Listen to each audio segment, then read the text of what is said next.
नमस्कार शेतकरी मित्रांनो, माझं नाव विजय भारद्वाज. मी हरिष्ठा ॲग्रोलाइफ प्रायव्हेट लिमिटेड कंपनीचा प्रतिनिधी, डिस्ट्रिक्ट इंचार्ज छत्रपती संभाजीनगर. या छोट्याशा टेस्टिमोनियल प्रोग्राममध्ये आपल्या सर्वांचं स्वागत करतो. तर आज आपण आलो आहे गंगापूर तालुक्यामध्ये बगडे या गावामध्ये. इथले एक प्रगतशील शेतकरी आहे समाधान भाऊ बोडके. नमस्कार भाऊ. भाऊ, तुमचा आता हा खरबूजचा प्लॉट आहे, बरोबर आहे का? ही खरबूजची लागवड तुमची किती तारखेची लागवड झालेली आहे? 13 तारखेची लागवड आहे. तर सुरुवातीपासून या प्लॉटसाठी हरिष्ठा ॲग्रोलाइफ प्रायव्हेट लिमिटेड कंपनीचं तुमचं नियोजन चालू आहे. तर नियोजनामध्ये आपण तुम्हाला कशा कशा प्रकारचं नियोजन दिलेलं आहे आणि सध्या प्लॉटची कंडिशन कशी आहे, तुम्हाला काय वाटतं याबद्दल? आपल्याला सुरुवातीला डाजो, रिकोटो, ऑलराऊंडर किट आणि त्या बकेट येत होत्या खताच्या, ते दिले भरपूर दिलेले. परंतु ते सेटिंग बिटिंग फुल झाली. आता काय अडचण नाही, सेटिंग फुल झालेली आहे. फुलं भरपूर आहे. मधमाशीची अडचण नाही आली. मधमाशीची पण अडचण नाहीये.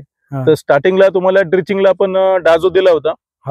डाजो नंतर तुम्हाला जे बकेट्स हाय स्पेशलिटी ग्रेड दिलेले, न्यूट्रीमेटा, न्यूट्री रॉयल, त्याच्यामध्ये न्यूट्री रिच आणि तुम्हाला एक कॅन पण दिलेले बघा आपण, पॉझिटिव्ह डीएफ सोडल्यानंतर तुम्हाला प्लॉट मध्ये काय असे लक्षणे बदल दिसले? ग्रीनरी वाढली, फुलांची संख्या वाढली. फुलांची संख्या वाढलेली. किती दिवशी तुम्हाला रिझल्ट वाटले त्याचे डीएफ सोडल्यानंतर? डीएफ सोडल्यावर 24 तासात आढळले. 24 तासामध्ये तुम्हाला रिझल्ट दिसले. एकदम ग्रीनिंग मध्ये प्लॉट आला होता आणि एकदम सेटिंग व्यवस्थित झालेली आहे.